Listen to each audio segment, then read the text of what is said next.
Hey, good morning, all. Welcome to the Common Good Podcast. I'll tell you, it's a Thursday. We talk about science, economics, and goodness here on the Common Good Podcast. And today's December 21st, Winter Solstice Day. So happy solstice, everybody. And if you have friends, that are pagans or otherwise, this is a day to say hello. Don't wait till tomorrow and think I missed Solstice Day with my friends. It's a good day.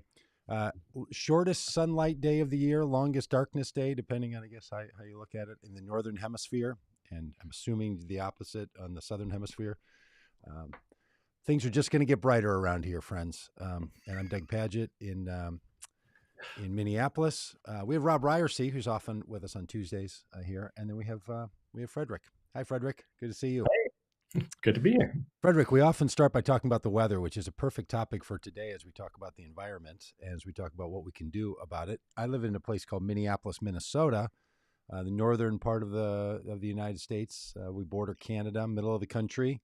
Sunny, going to be 42 today and going to be 50 degrees Fahrenheit tomorrow and Saturday.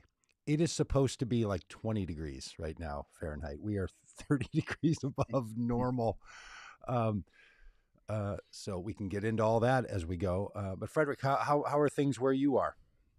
So I'm in upstate New York, and it's actually quite sunny. A little bit of snow. It's the first snow we got all winter, which is also not what you'd expect. So how far upstate? Pretty upstate, Ithaca, New York. Okay, yeah. Rob, how are things squirreled away outside of Fayetteville, Arkansas? It's going to be 60 today, and kind of partly, I don't know, partly cloudy, partly sunny. Which is it? When it's partly cloudy, partly sunny, seems like that's two sides of the same coin. I don't know. Have you solved that one, Doug? Dude, I have been around for whatever reason. I fixate on this stuff. Dude, something. It doesn't surprise me that you would fixate on that. Like when people say there's a 40% chance of rain or snow, what that means? Yeah, it doesn't mean what people think it means. It means that there's a 100% chance of rain in 40% of the area that they're describing. And when you say that to people, they're like, what? No, it can't mean that. It doesn't mean that. And you're like, it means that it's going to rain in 40% of the geographic area on the grid. Oh, wait a minute. It's happening already, Frederic. I'm telling you, this is how it goes. It goes. Are you serious? That's what it means? Now, and we can walk along a long journey to help people, come to grips with the fact that that's what percentage chance of precipitation. This feels like a couple weeks. You've lost half of your audience right there. I mean, people's have just exploded. This feels like a couple weeks ago when I found out that ponies are not baby horses. Mm-hmm. And I thought pony was a term for a baby horse, like puppy is a term for a dog. And it's apparently that's not the same. Felt like my whole life was a sham. Doug, you just blew my mind. And it is so complicated for them to get all weather is complicated to predict, but the chance of precipitation, that one particularly difficult because people are like, they're always wrong. It didn't rain. And then the meteorologists or the predictors are like, what we said was it was going to rain in 40% of the area that we were describing. Not there was a 4 out of 10 chance it was going to rain on your head. So anyway, it's not a helpful calculation. But anyway, I hope your skies are sunny. I hope it's a 0% chance of rain or a 100% chance of rain. And it gets easier when you do it like that. If you say 100% chance of rain, then you're like, it's going to rain in the entire area that we're describing. Mm-hmm. Somehow that feels a little cleaner. And then when they say, well, it's a 40% chance, you're like, well, there's a 40% chance it's going to rain everywhere. And they're like, no, we actually mean there's a 100% chance that it's going to rain in 40% of the areas. So you can clearly not drink the wine in front of you from Princess Bride. All right. Well, Frederic, we have more important things to talk about when it has to do with the weather and the sky than how calculations are done on predicting weather precipitation. But that's kind of important. All right. So, Fred, tell us about the week. This is such a curious and wonderful idea to help people engage in response to the environment. So describe what it is: a week where people get together with friends or family or others in their lives. They meet 3 times, watch a documentary film, have a discussion. Like it's such a creative way to think about how you're going to engage on issues of the environment and what people can do about it. Yeah, I mean, it all started with like, how do we wrap our head around this huge, big topic, right? Like, tons of scientists do stuff about it, but like, what does it mean for me in my life? What will it mean for me, my kids in the next, whatever, 10, 20, 30 years, right? Mm-hmm. And, it was only 4 years ago that me and my wife really grappled with this and really understood the severity and the importance of it. And what came out of it for me and for us was like, hey, like in 10, 20, 30 years, I want to be able to look my kids in the eyes and say, you know what? I didn't avoid the topic. I went straight for it. I looked at it and then I decided, that I was going to do some stuff to try to protect them in their future. What happened? What was it 4 years ago? I mean, the background was always there. Like we live in upstate New York. Like, people who grew up here tell us like, there was snow all winter for like 5 months, and now, we barely get like 2, 3 snow episodes, right? We haven't had a single one this winter. So, I mean, it's there in the background. Like we knew that things are changing. And then, you see all these news, articles and stuff and documentaries. And Mm-hmm. I don't know if it's the same for you or maybe for some people that listen. Like I would read the first few lines and then I would always like, blah, put it away because it feels pretty depressing and it feels overwhelming and it makes me feel sort of small and powerless. And so, I wouldn't really engage with any of it in any form of depth. And then 4 years ago, we had good friends who came to visit for a week and they had children the same age as ours. And we were just so impressed by their willingness to really find out Mm. and to go for it and to be temporarily uncomfortable because when you look at it, for a while, it feels overwhelming. It really does. But then what they taught us is that you don't get stuck there, right? And so we decided, okay, there was a bit of a pride involved. Like if our friends can look at it, like we can do it, right? Like my wife and I just read everything we could read for a few months and watched all the documentaries we could. And sure enough, it sent us on this journey. We talk about it as sort of a U-shaped journey. So some people talk about it a bit like a grief journey. Like, at first, like there was lots of fear and anger and sadness that came up for us about, wow, shit, like, what's going to happen in the next 20, 30 years for us. I'm still going to be around and our kids is not going to be pleasant. But then luckily you don't get stuck at the bottom of the U. Like for us, we came out on the other side, just lots of clarity about like, okay, if this is the topic, like we haven't chosen it, but if this is a thing, if an asteroid was going to hit the Earth and, imperil my children's future, then I would fight an asteroid. Like it just happens to be, climate change and environmental stuff. Like I'm not an environmentalist at heart. Like that's just not who I am. But like if that's what's gonna, come for us, then let's fight that thing. What were you before you were an environmentalist? How did you describe yourself? Yeah, I don't know if I still describe myself as an environmentalist. Like it just happens to be the topic that seems to be coming for us. So Okay. that's the one. Hey, I mean, I studied business. I have an MBA. I worked at a large, prestigious consulting firm. I used to have a life where I was flying around in airplanes all the time and stay in hotels and advise large companies and banks and chemical firms. So I guess I'm a business type. Like Okay. I still suit and ties and all of those things and PowerPoints and Excels. So that's sort of my background.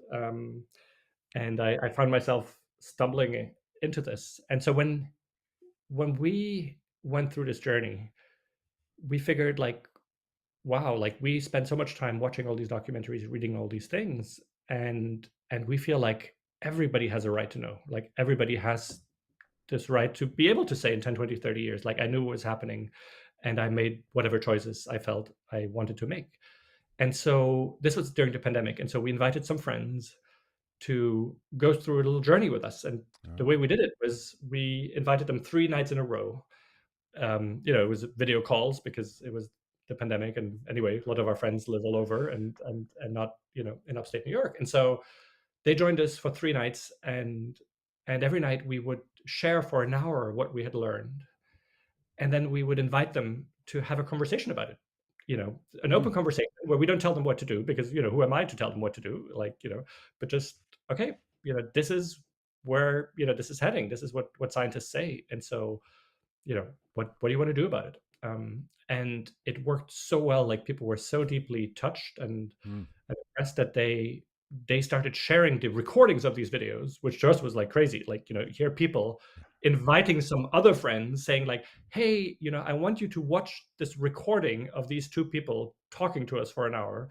It wasn't very sexy, but it's, already went viral. And so that's when we decided, let's turn it into movies. And so, to answer your question, what does it look like? So if you feel like, okay, I'm sort of like Fred a few years ago, I'm sort of avoiding the topic, but now it feels like time to go look at it.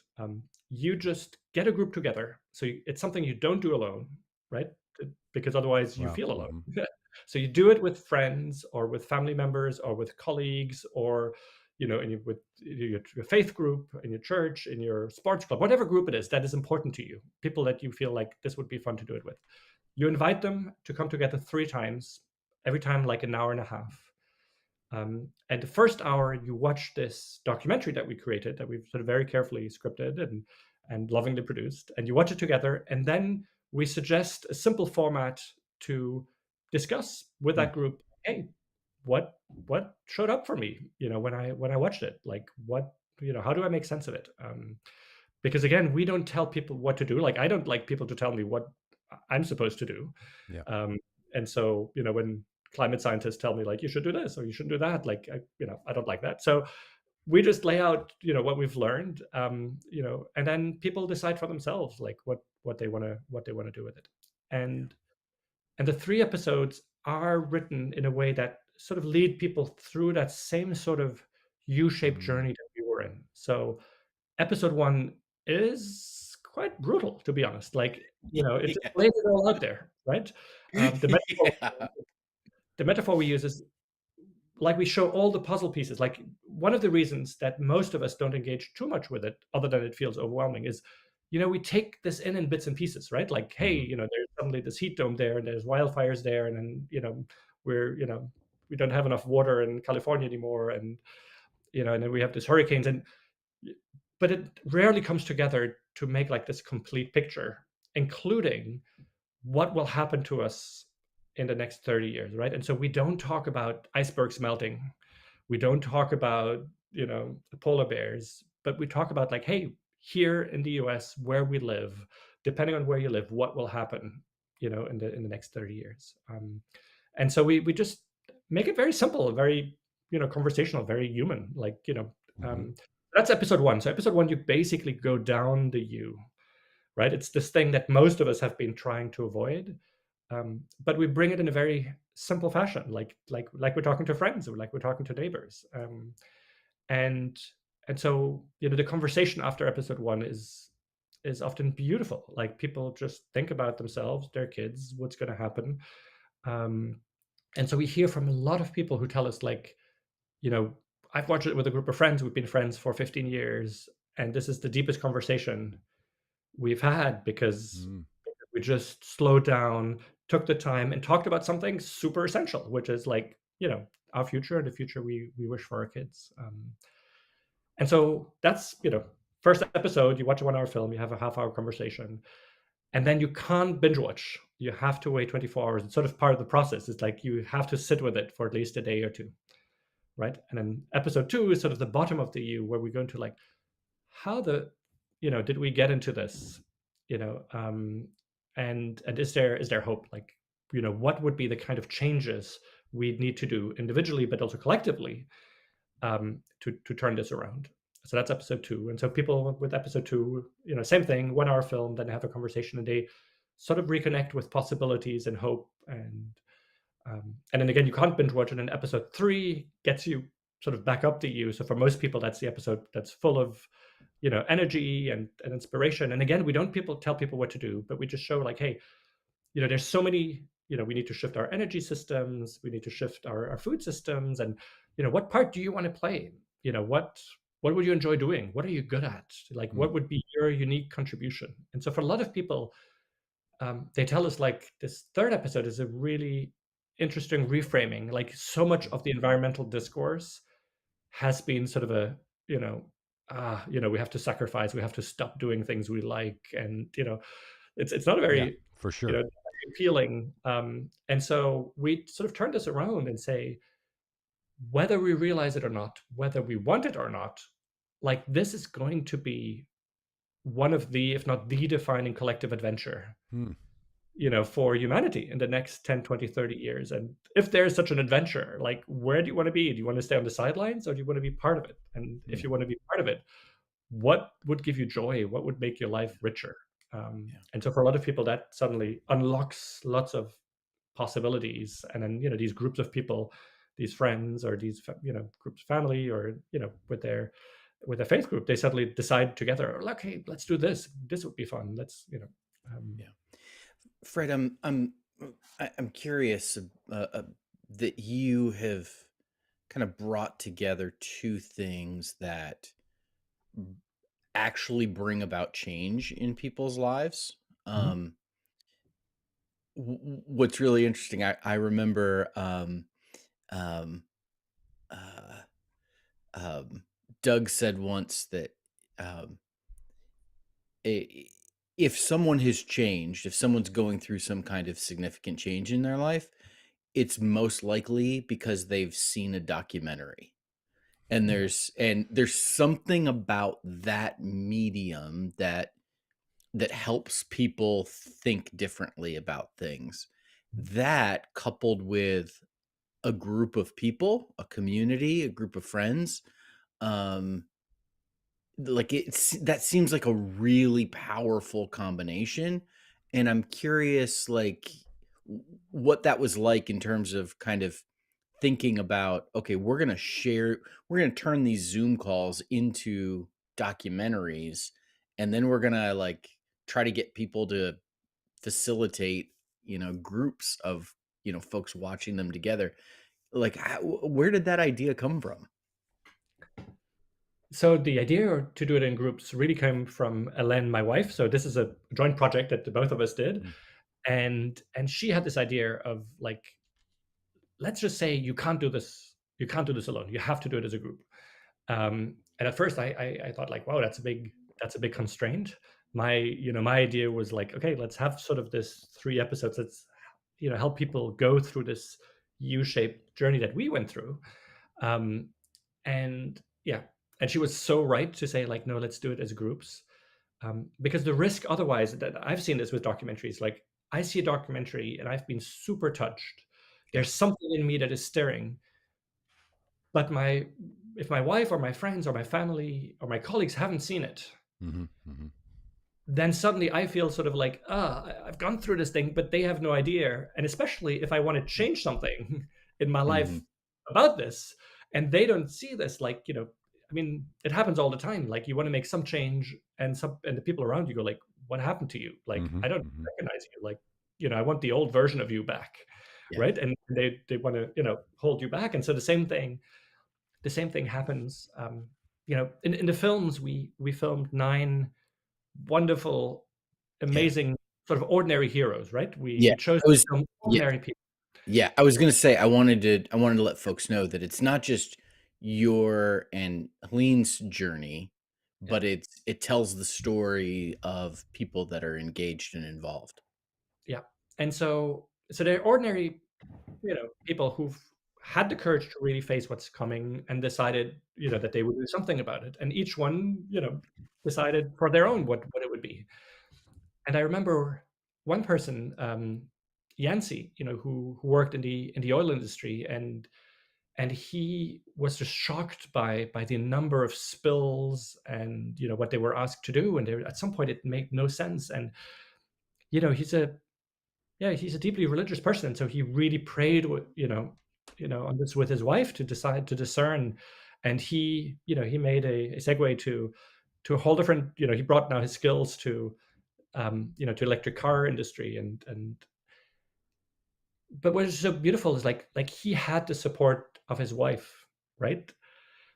But so many other people, if they don't understand what he went through, would have said like, "You've got an amazing job, in the oil industry. You make lots of money. Are you crazy? What's happened to you?" Like, right? We need the people around us to go on a similar journey Hmm. so that we all understand the same things, and then we might make different decisions, but we understand where we're coming from, right? And I'm sure if Yancey didn't have his wife that fought, it would have been so much harder. So we need companionship in these journeys whenever we Hmm. change. Yeah, for sure. And Fred, look, it's really brilliant to get people together into shared thought, especially like doing it 3 days subsequently, or in a row, or 3 days in a week, something like that. It's really smart because it lets people ruminate, on it. I love it. And people are What? looking forward.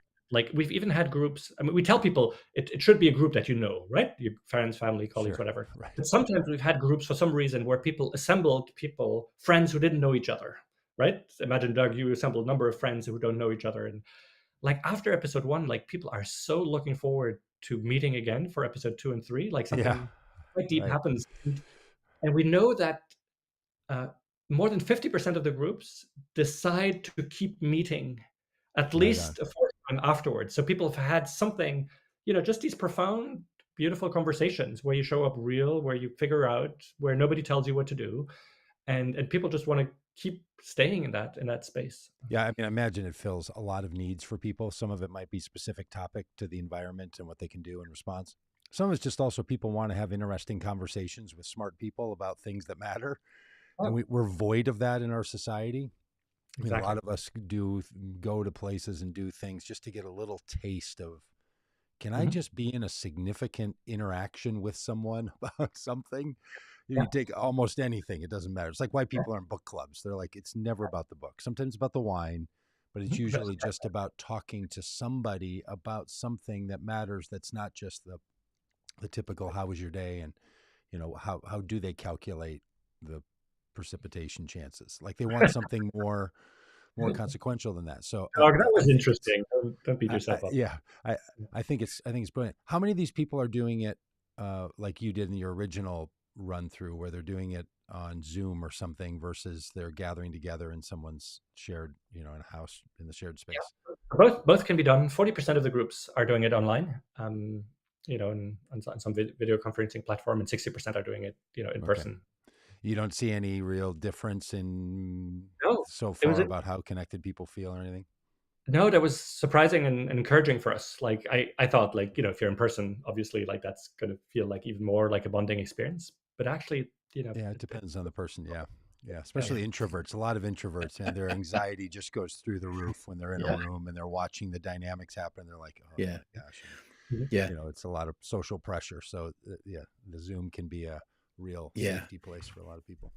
Fred, in the US, talking about the climate has become a very difficult and polarizing conversation.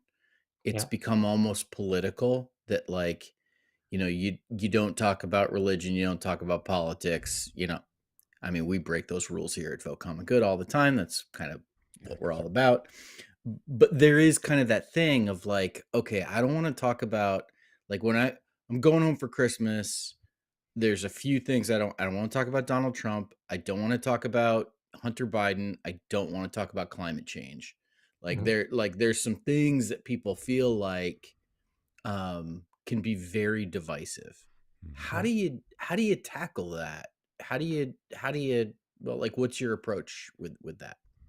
Yeah. Um, Maybe before I go straight to your question, it was interesting to me when you look at surveys, um, and you look more specifically, to you know, Democrats, liberals tend to you know think that obviously climate change is happening, and it's on the conservative side, that some people feel more awkward about this conversation. And but what is interesting is when you look at surveys, it all depends on how you ask the question.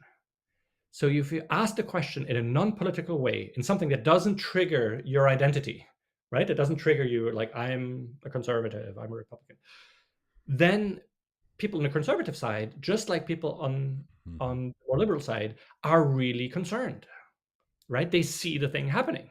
right? I mean, yeah, here in upstate New York, there used to be, 2 foot of snow the whole winter, and it no longer is, right?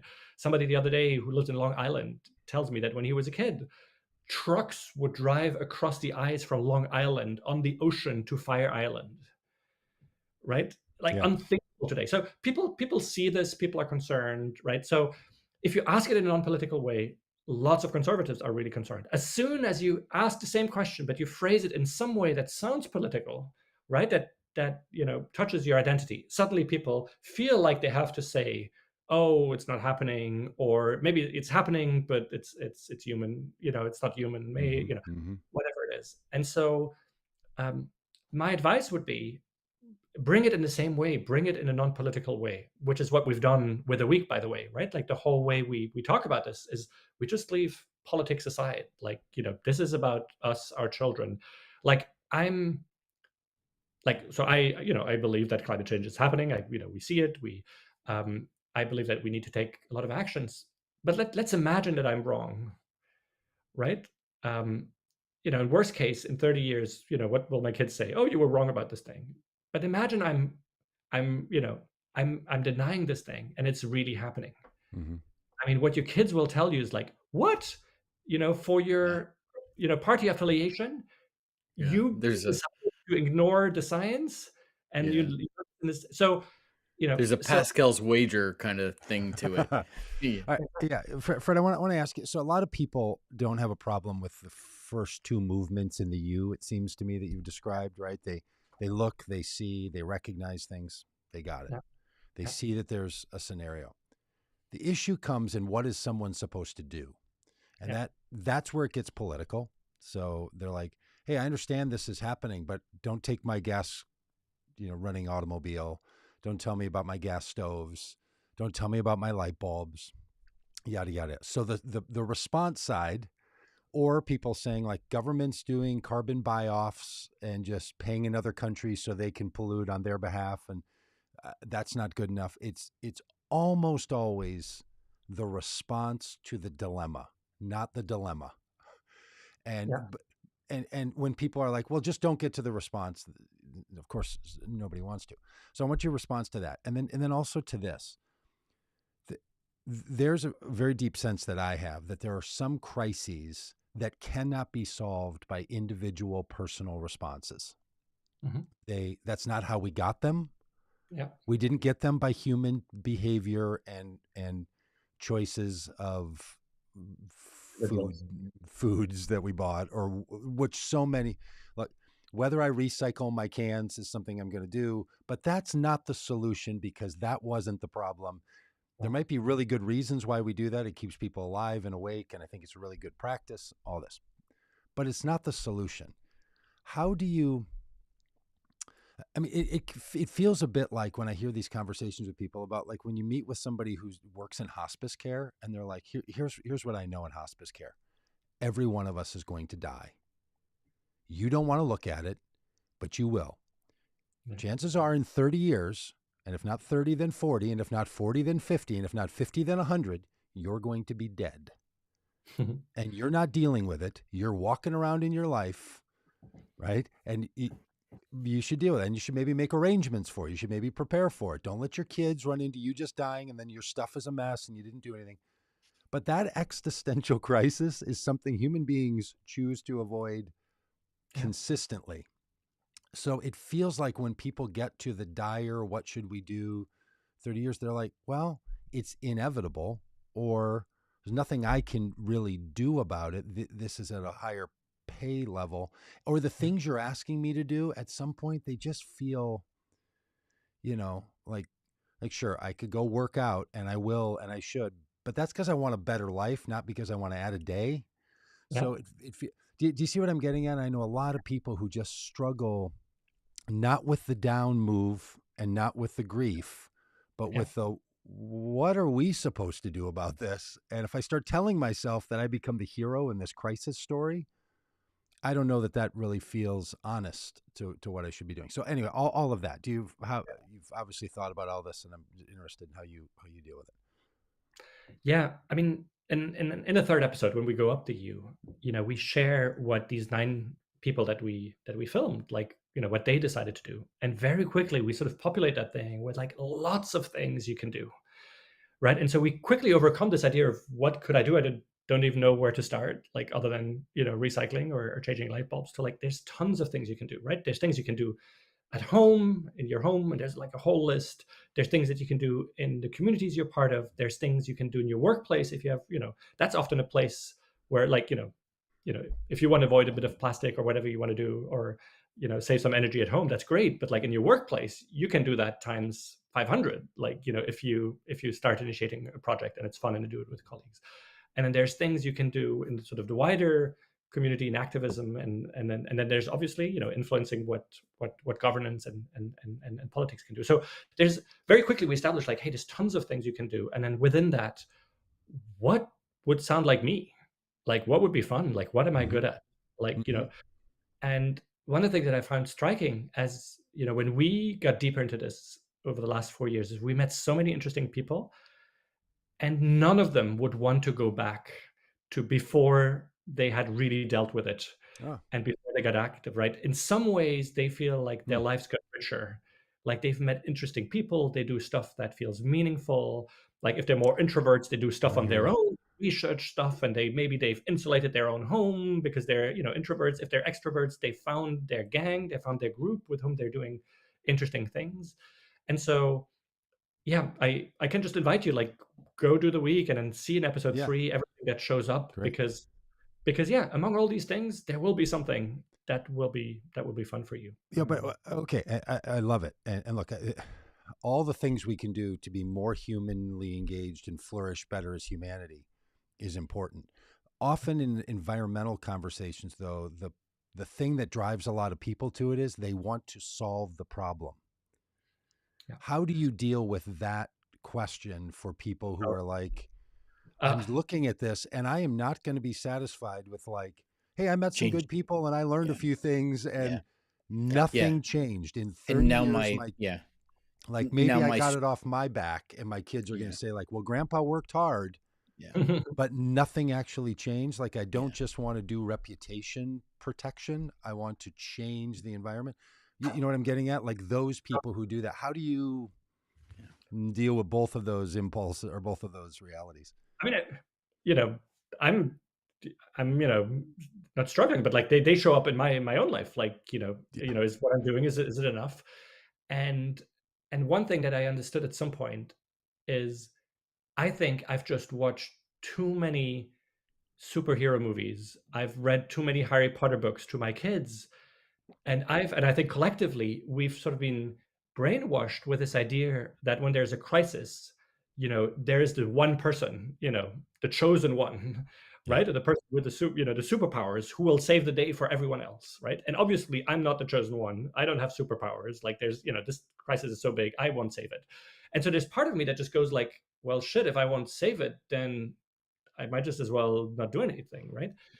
And obviously that's not how the world works, right? Like if you look at any major historic change, right? Like if you look at, how do we get from thinking that a king should rule us, or that the most stupid son of the king should rule us, to the idea of democracy? Like, it wasn't because there was a superhero or a chosen one who imposed it. It was because sufficient number of people stopped believing that old story of, of feudalism and the king and wanted something else, right? And so it's the same, like if ever we're gonna get out of this mess, it's because enough people do enough things. And so I just need to do something that feels big enough for me. Like I don't want to just like say no to plastic straws or recycle. Like I want to do meaningful stuff, and for me it's the week, right? For some people it's like something they will do in their workplace, or get solar panels on the roof of your church, or get whatever it is. Like for you, get stuff that feels big enough, that feels meaningful for you, and trust that there's millions of other people who work on something else. Like I don't need to work on electric cars, somebody else, like there's tons of people doing that. I don't need to work on insulating homes, tons of people doing that, right? I don't need to work on shifting our food, agricultural systems to more regenerative systems. Like people are working on changing the farm bills. Like that's one of the things that's exciting. Like once you get into this, you suddenly see like, hey, there's actually these millions of people who are working on this. I had no idea. Like for sure, But Does that ever depress you when you're like, hey, we've had Earth Day as an official recognized day for more than 50 years in this country. yeah, People have been on it.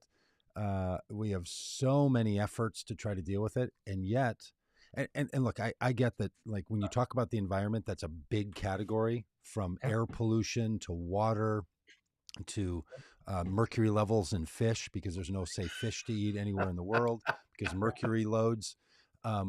There's contamination. None of that has to do with climate change, right? Those are separate issues from climate change. So a lot of people can't really figure out, like, hey, if I'm gonna do I rip the label off my cans before I put them in recycling?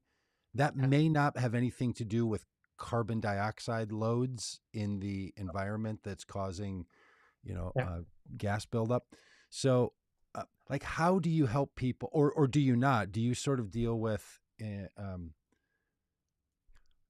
the program itself when it's a broad range of environmental issues, really Which different than climate change, particularly when it comes to the heating of the air and the water, on the planet and so on. Yeah, and by the way, we don't talk only about climate change, right? Like, episode 1, we talk about all of these different things. We talk about, like, how life is collapsing, and how pollution is everywhere. And so we take sort of this broad look at Right. things, basically like how we're sort of mistreating creation, right? That's sort of like the broader perspective we take.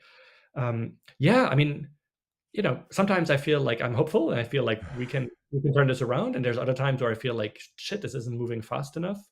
Then I choose to ground myself in the things where we've made real progress. Like, I mean, like air pollution, we've made real progress. It's Yeah. still bad, but we've made huge progress. Like, there's hundreds of thousands of people who would have died, actually millions of people who would have died if we hadn't taken some really important legislations in the Mm-hmm. 70s. The water is much better in a lot of places. And so it's important to, like, if you look at Totally. if you look at renewable energies, I mean, they're now cheaper than coal. They're cheaper than gas and oil in many Mm-hmm. places, and they will get much cheaper, right? So our electricity bills will go down. I mean, so it's a miracle of technology what's happened there. So I choose to ground myself in the things that are positive while not avoiding, like, Yeah. the things that are negative. But like, I think it's important to keep looking at the things where we're making real progress. Yeah. I have a friend who's big in the environmental movement, and he taught me this concept. He said, look, when it comes to the environment, it's one of the issues that's not a problem to be solved. He Mhm. says problems have solutions, and you just execute the solution. And we have a lot of problems. The environment is a predicament, meaning it's a grand dilemma that requires multiple responses multiple kinds of responses over time. That's a different way to sort of orient someone. And a lot of people come into crises, social crises or whatever, with problem solution mentality. And he's like, you have to come with predicament response. I agree. Is that, do you find that to be true? And is that part of what you're trying to do, is give people a different frame for how to think about what they do in light of all this when they, I Yeah. get it. Different personalities are different on this, but And again, I just want to stress, like, all we do is sort of an invitation. hmm. We don't tell people what to think. We don't tell people what to do, because, like, who am I? Like, I'm Fred Laloux. Like, you hadn't heard of me, 10 minutes ago. Like, why would I be, So, um, it's very much like the week is something that's done by ordinary people for other ordinary people. Like, Mm-hmm. we've grappled with this. It felt really meaningful. We want to help other people grapple with this. And so, yeah, we don't tell people what to think. We don't tell people what to do. I Yeah. remember, like, early on when we had these, these before we even had the films, like, there was one friend who had invited his dad to watch it, and his dad was sort of, climate change is not real, sort of, very sort of, and he had his arms crossed the whole, 3 episodes, right? And he just was there because his son had invited him. Mm-hmm. And at the end of the third episode, he finally sort of uncrossed his arms, and he said, this was really good, and I finally trust them. Yeah. And he said, I trust them they trusted them at the moment where they said, we don't know what you should do. Like, I was always waiting for what is sort of their hidden agenda. Yeah. Like, where do they want to lead me? Like, what do they want me to do? And when they finally told me at the end, like, yeah, you figure out how you want to respond. And Yeah. he finally like, okay, this is for real. Like, they don't want to manipulate me. Yep. So we can only share from our own experience that this has felt meaningful. That we are now like on the other side, like so many people who say, I would never want to go back, even though looking at some of this was actually painful, Mm-hmm. but I never want to go back. And I've just met so many cool and interesting people. And even Mm-hmm. though I won't be able, like you say, it's not a problem to be solved. And certainly I won't be able to solve it on my own. But the feeling that I'm doing my part, the feeling, it's even like small things. And for everybody, it's going to be different. I can just share for myself, like when I'm walking through nature now, like I have a different Mm. appreciation. Like I just know the beauty of it and the preciousness of it and the sacredness of it in a way that I didn't when I just took it for granted. Mm. Like the idea, like, yeah, where I live, like, the snow has already disappeared. It's going to be so much hotter. Like the weather where I live in upstate New York will, in 30 years, that's what people predict, look pretty much like Washington, D.C. now. It will be humid and mosquitoes and no more snow. And so a lot of the nature that I love around here will disappear, will be replaced by something else. So now I have just a sense of preciousness. Mm. And so yeah, so for everybody, this is going to be a different journey, something else Mm-hmm. different Mm-hmm. is gonna show up. Mm. Yeah. Fred, let's talk about distribution for a minute. Like how like if what's the approach in terms of like, someone who might be interested in watching? Like is it on Netflix? Like how do you do this? And what and like come on, what's the like you mentioned the hidden agenda. What is the hidden agenda? Like what like come on, this is gonna like what I mean, I can what's tell you, the there's no hidden what's the cost? What's the like, agenda. you know. Okay. I mean, there's no hidden agenda. I can tell you what our hope is. We put 3 years of our lives into making these films, and so obviously our hope is that lots and lots of people will be inspired to do this, for two reasons. I mean, just for themselves, because I think it's such a beautiful, meaningful experience, and for them to be able to say to their kids, like, I have no regrets. And then more broadly, like I think that if we have a chance to turn this around, it's because millions of people change their workplace from within, do stuff in their community that's cool. And so yeah, we hope obviously that millions of people can watch this. It's not on Netflix. Yeah, you're just showing this page, like, organizing the session is easy, so it's not on Netflix. You just need to go to the website of the week, so it's theweek.oo. The reason it's not on Netflix or any of the streaming platforms is because the whole magic of it is that you can't watch it alone, that you do it with a group, that there's a conversation afterwards, that which on Netflix wouldn't happen. So Yeah. go in the week. It's free if you do it at home or with friends or with family or with your faith group or whatever it is. There's a really low cost of $20 per participant if you do it in the workplace. So workplaces have to pay a fee. The reason we do that is, all the films were, the production was paid for by donations. So, we're a nonprofit. But, going, asking rich people to give you money is exhausting. And so we hope that, if enough people watch it inside workplaces, and it's starting to happen, like 40% of the sessions happen in workplaces. So there's large workplaces that roll it out as a training program. And so hopefully that will generate enough revenue to pay for the small staff that we now have in our nonprofit to help distribute it. So again, free if you do it at home. Donation is very much encouraged at the end, and then and $20 inside the workplace. And the way most people do it is that they assemble a first group, sort of test it out.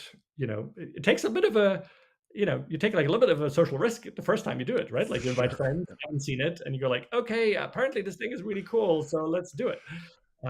Now, really, I mean, the response we get is just amazing. So, I don't think you're actually taking much risk, but like the first time you don't know.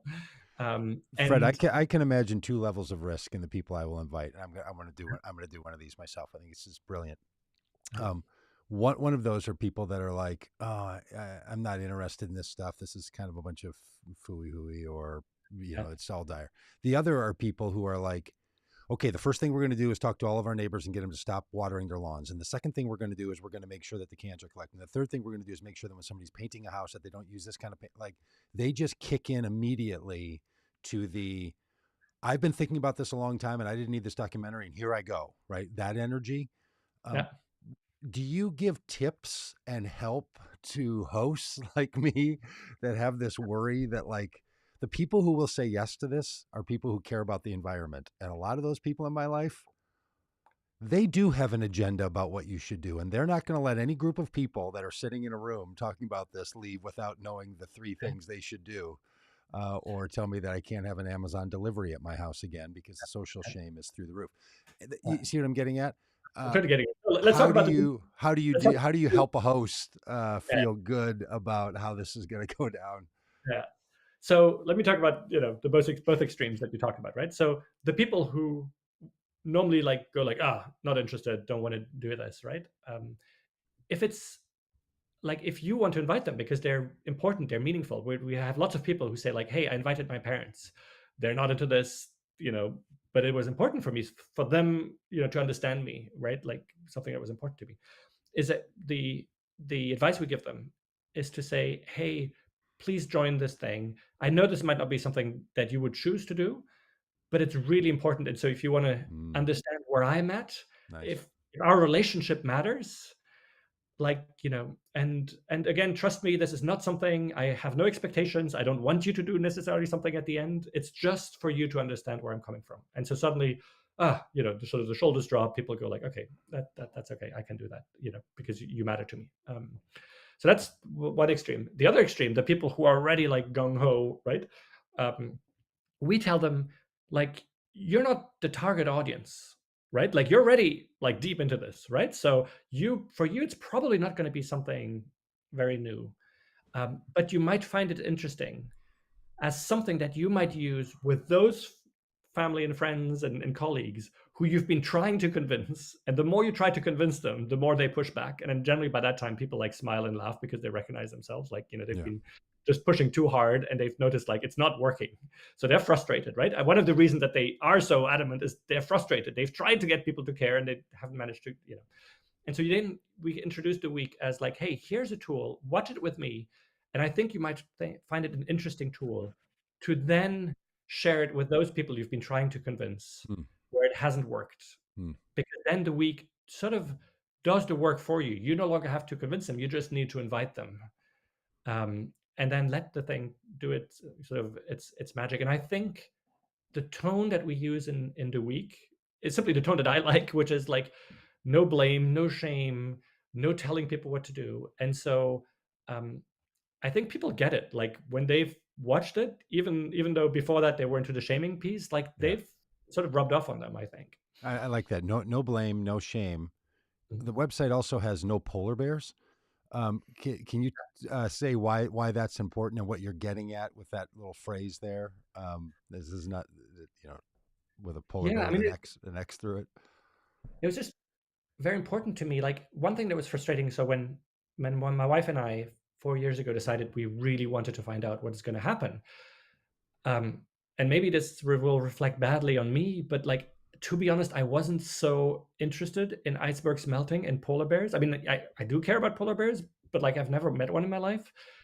But I really do care about my kids, right? And I really do care about my friends.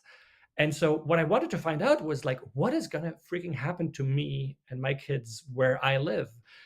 And it wasn't that easy to find. Like, honestly, like a lot of the literature that's out there, talks about icebergs melting and sea levels rising and, but like where I live and me and my kids. And so that's, it took us a lot of time to actually find that information. I mean, obviously lots of scientists have looked at it, but we had to find that information. And just this example that I gave you, like, for instance, like there's this team of scientists that looked at every major city around the world, including, all the major cities in the US. And they looked at, okay, what is that weather going to be like in 30 years from now? Right? And what is the closest city today that has the same weather as that city? Right? And so, Boston, the weather in 30 years is going to be like the weather in Charlotte. Right. We get Kansas City here. And a lot of people truly, and I'm not even being facetious about this, people are like, I could totally go with Kansas City weather in the Minneapolis environment. I would take it in a minute. Like there's Yeah. this weird thing with climate change with that weather predictor thing. People are like, "Ooh, that sounds a more mild winter sounds terrific." Yeah, and then you get places like, San Diego that are going to end up in Somalia, right? Or that are Yeah, going to end up, like, the closest city they found was in Somalia or was in Pakistan, and yeah, so it's suddenly yep. like, all of the U.S. drifts southward, but then some bits just completely, They just get washed and out. Yeah, mhm. anyway, so the whole polar bear thing was like, I wanted to find out, like, what Yeah, is going to happen to us, like what are the places, I've now realized, like, in 30 years we know that there's places in the US that are going to become unlivable, that are going mm, to be uninsurable, like, some people sure. know this Yeah, or don't know this, like in California a few months ago, like the number one and number three insurance companies in California stopped offering coverage in the whole of California. They're just pulling out of yeah, California. yeah. And Florida so, as well. Yeah, this is the beginning of, like, hey, when insurance companies pull out, that means that, banks no longer offer mortgages. If banks no longer offer mortgages, like, the price right. of the assets that you've accumulated just collapses, Yeah, and taxes. huge decisions about why millions of people are moving to deserts when Exactly. there's not enough water. Like this Yeah. is the implication of a lot of these decisions have to do with things like you're discussing, like the And business so, implications that go to make it possible for people to live in the middle of deserts. You exactly. know, And so Arizona, people like California, Nevada. Doug in Minneapolis, or, and me in upstate New York, like, we're going to be the places where millions of people will move to. Too. Yep. Right. So when you say, like, hey, weather here is going to be like Washington D.C., oh, well, maybe that's not too bad, and it's not too bad. That's why millions of people will move here, because they will have to move away from Yeah. other places. But then, what does that mean, here for, for us, for our economy? Hey Fred, I'm sure because you're good at this. This website is terrific. People care about it. That as people pay attention, you're getting a lot of opinions. I imagine you're getting opinions from people who are big into environmental response uh, Mhm. things, scientists, climate scientists, activists, and others. Are you running into any people who are like, "Hey, thanks for trying, but we need you, or would want you, or you really should say this, do this"? How is that going? And do you feel that pressure from the people who have been in this for a long time? And they might say to you, as they do to me and a lot of things I'm into, like the zeal of the newly converted is really great, Yeah. but those of us that have been around, we want to tell you how this works around here, and it goes a little something like this. Yeah, yeah, How do you? we've had our fair share of that. I mean, mostly people are really positive and they get it, but, like, sometimes people have been in the space for 30 years and Mhm. they want us to tell the most advanced story that they are, like, into. Like, if you really look at it, like, we will need more nuclear power and you should say that. Or we're Mhm. like, hey, we have 3 times 1 hour, like, we can't go into, like, there's a, one part, but then there's also, like, some of them that are the purists. Like, you talk about electric cars, but it should only be public transport because electric cars is not the solution. And I go, like, yeah, maybe, but, like, people, like, who live rurally like me, we will still need a car. So, it's better if it's electric than if it's, so yeah, we get our fair share of people like, actually, you haven't talked about, like, Yeah. the heart of this is the monetary system, the debt, the interest bearing monetary system that pushes us to ever more growth. And, like, and we go, like, okay, we get it. Like, Right. that's really important to you. But yeah. Yeah. It's an illustration of it being a dilemma and not a problem, right? Like it, Yeah. it implicates all of this. It really does Yeah. implicate it.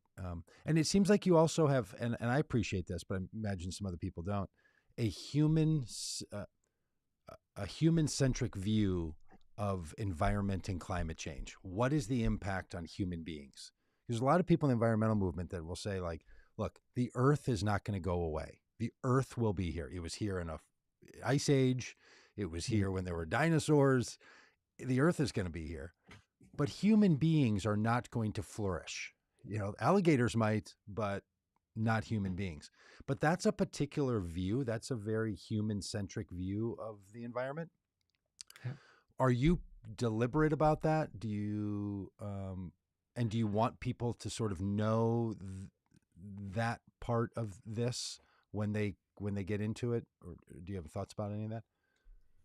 Yeah, I mean, you're right. Like, in the environmental movement, there is this part of the movement that is starting to sort of hate humanity. Mm-hmm. right? Like, if we weren't there, like all these problems would be solved, Yes. like, and I don't subscribe to that. I mean, yes, we've taken over the planet, and in the process, we've done lots of damage. And um, but I was very touched. There's this young Native American activist, Lila June Johnson, and she talks about humans as a keystone species. Keystone Yeah. species are these species that really, you know, determine their environment, like wolves in Yellowstone, or grizzly bears, or like, if you take them out, the whole thing changes and unravels. Like they're needed as a keystone species, and we've become these keystone species. We've just not used that power very well, but actually we can use that power amazingly well. And there's so many beautiful stories, and we might not have time for that, but like, oh, I just have chills just mentioning that. Like, you have these farms that were sort of traditionally farmed, with monocultures and pesticides, and life just collapses. So we play our role as keystone species kind of badly in that thing, but use other agricultural practices, which, by the way, are better for farmers. Like, it takes a little bit of figuring out because the whole financial system is stacked against you. But like, you no longer need to deal with these pesticides that, are not good for farmers' health, etc.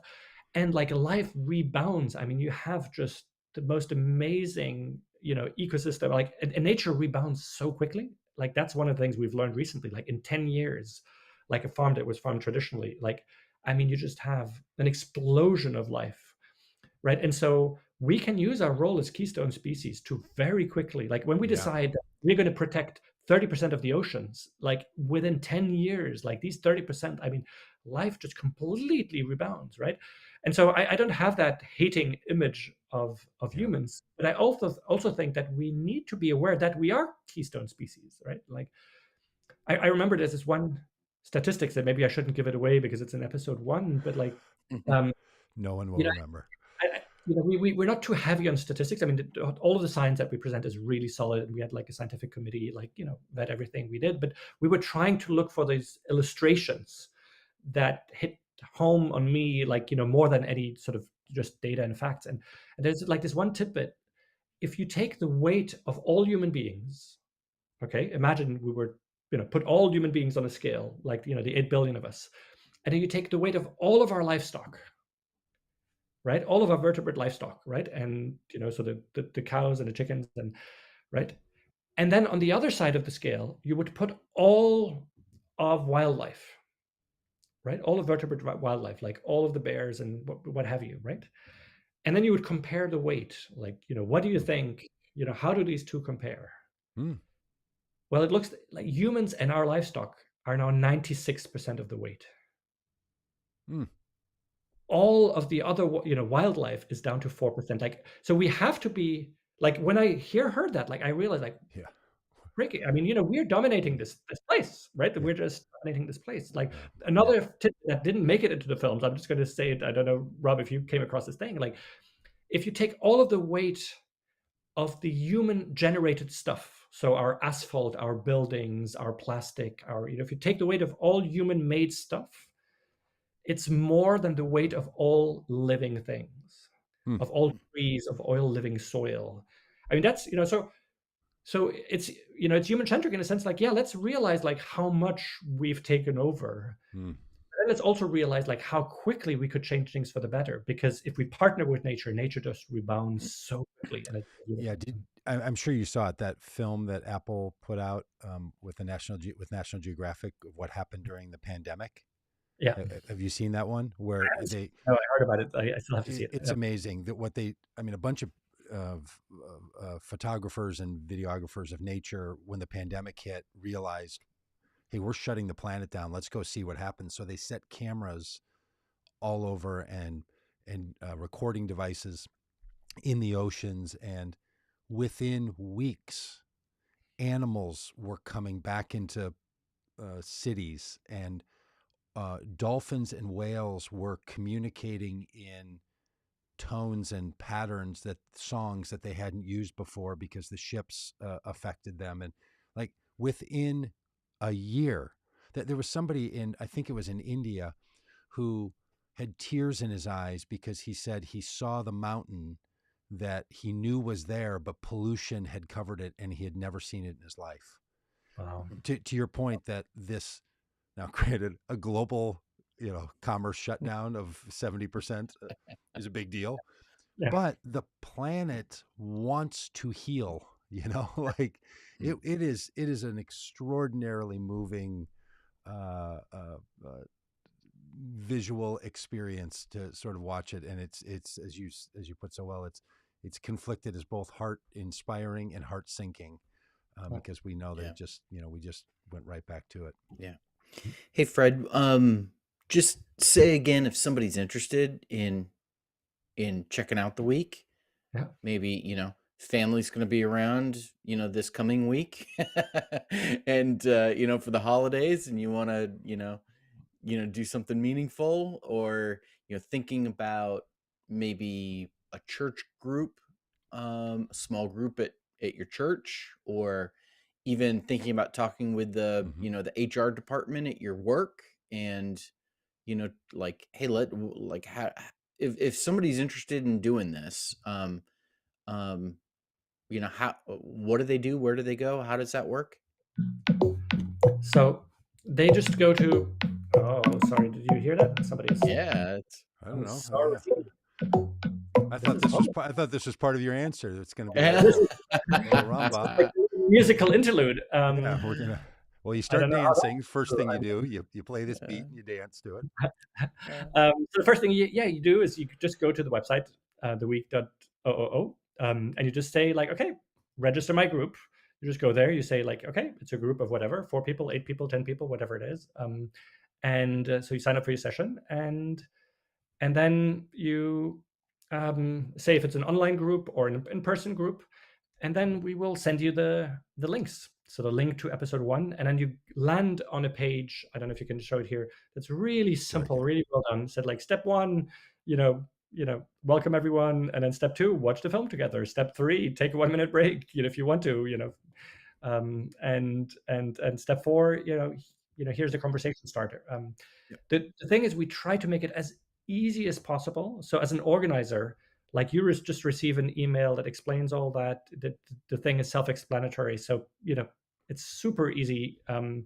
And especially for the conversation part, like we don't expect the organizer to facilitate things in any particular way. So we set things up. That was really important for us. Rather than giving like the organizer, say, a PDF that says like, okay, this is what we suggest you do. And then, you have to look at the, what am I supposed to do? And you look awkward in front of people. Yeah. We have an initial little video that everybody watches together that just says like, okay, time for the conversation. Here's a question that we suggest you reflect on and share about. And here's a format that we suggest. And so as an organizer, you're just a participant like any other. So you're not expected to sort of lead that conversation. And we offer some ground rules of like, hey, everybody speaks in turn, no interruptions. If you can, speak from the heart, don't make this sort of some political, intellectual debate. And all of that sort of helps to ground these conversations in a way that makes them pretty simple. So that was really important for us. So if you're an organizer, like don't feel like you have any pressure. Like everything is pretty self-explanatory. Oh, it's beautiful. And again, it's free of charge. Mm-hmm. If you're doing it at work, it's $20 per person. But if you're doing it at church, you're doing it with your neighbors, you're doing it with your family, it's free of charge. Yeah. Like we should say that this is worth like $200, and it really is. I mean, you get it. It's really high quality, and it's I've seen it, super high quality, and like this is not, and there's not a bait and switch. There's not a like, okay, you watch this and then you're gonna get the the hard ask at the end, to make Fred rich. Is there a chance that people can buy better cleaning supplies in a process where they can then sell those cleaning supplies to other members of the group? And when they get people to sell the cleaning supplies, everybody wins? Is there any chance that... No. That's okay. Yeah. Pillows and pillows. No. But there's no multi-level marketing that comes in session. No, I'm not clever enough for it. 3.5. I'm not clever enough for it. Hey, what are the chances, Fred, that somebody who's a little less trusting would want to sign up to host, and then would say, I really want to watch the 3 documentaries first before I invite people. Do you encourage that? Do you allow that? What are your So we thoughts? don't encourage it. We say, like, watch it as a group, because the risk is just, you watch it on your own. But if you're clear that you watch it, you just want to see it in order for people, there is actually sort of a little preview feature at the moment where you sign up your group. You can click like, hey, I actually just want to have a sneak preview. And then you can actually see the page that you land on with the films, and you can start watching and see, the films that they're high quality. So you can use that sort of preview feature to Beautiful. just feel comfortable about it, which I get. Like, I get, when I invite friends, like, I prefer to be sure that this thing is high quality. What a lot of people do is that they watch it the first time with a group, and then they're so moved that they say, like, okay, now part of the things that I want to do is spread this thing. And so, I did it with my little church group, but now let's try to spread it, in the church, or like people in the workplace, like, another interesting thing is people like watch it at home and then say like, oh, I want to bring this, Sure. watch it with colleagues, or the other way around.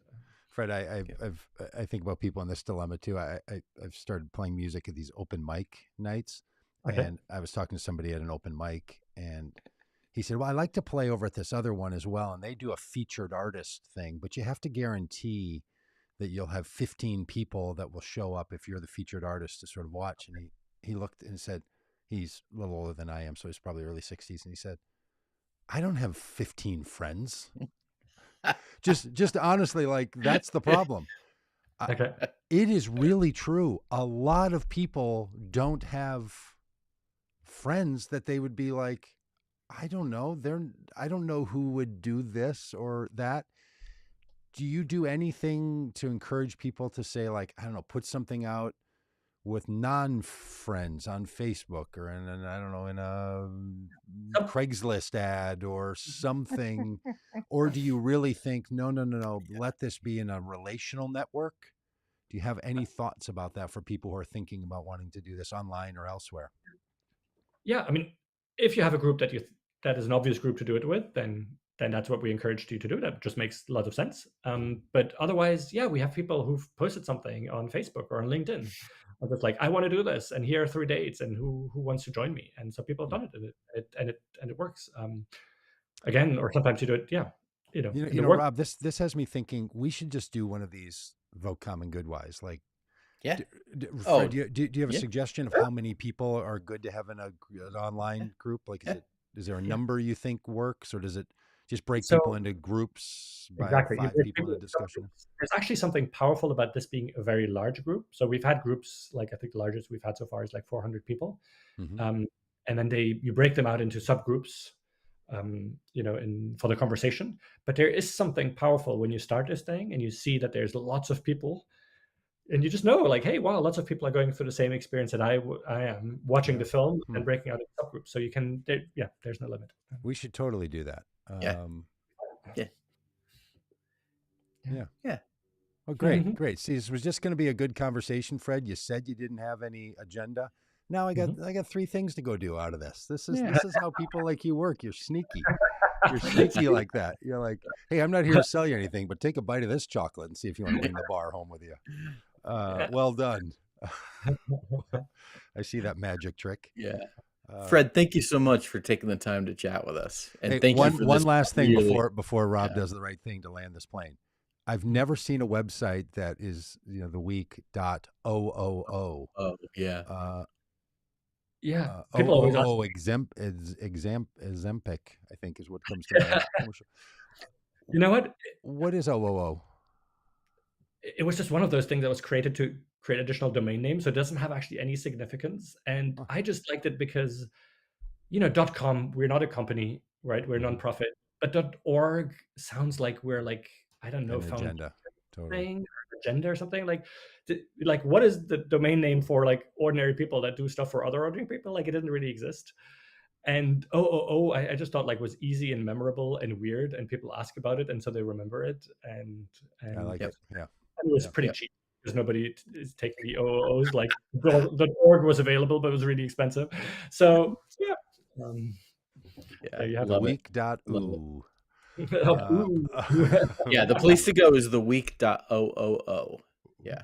The week. Yeah, Fred, If someone thank you goes so to much. theweek.com, what do they run into if they go to theweek.net.org? It's actually a magazine. It's like a newspaper, Okay. like sort of time. Yeah. Yeah. Okay. Yeah. Fred, thank you for spending some time with us. Thank you for this really great work in the world. And thank you for sharing your own journey. And we have a little phrase we like to use around Vote Common Good where we encourage people to be the one who will go first. And I feel like you and Helene went first, and that gives permission for other people to join the journey too. And so thank you for that. Thank you. This was really fun. Gift to going first. We accept that gift. Hey, and do all you can, all y'all, to take care of each other and vote common good. And may your days get brighter. It's a solstice joke. Okay. Thanks, Fred. Thanks, everybody. I see y'all in the chat. And if you're still around, Paul Peters, I see you. So thanks for all your contributions in the chat, y'all. And we will talk to you soon. Merry Christmas. Happy New Year's. Happy solstice. Happy Hanukkah. Happy days. Happy New Year.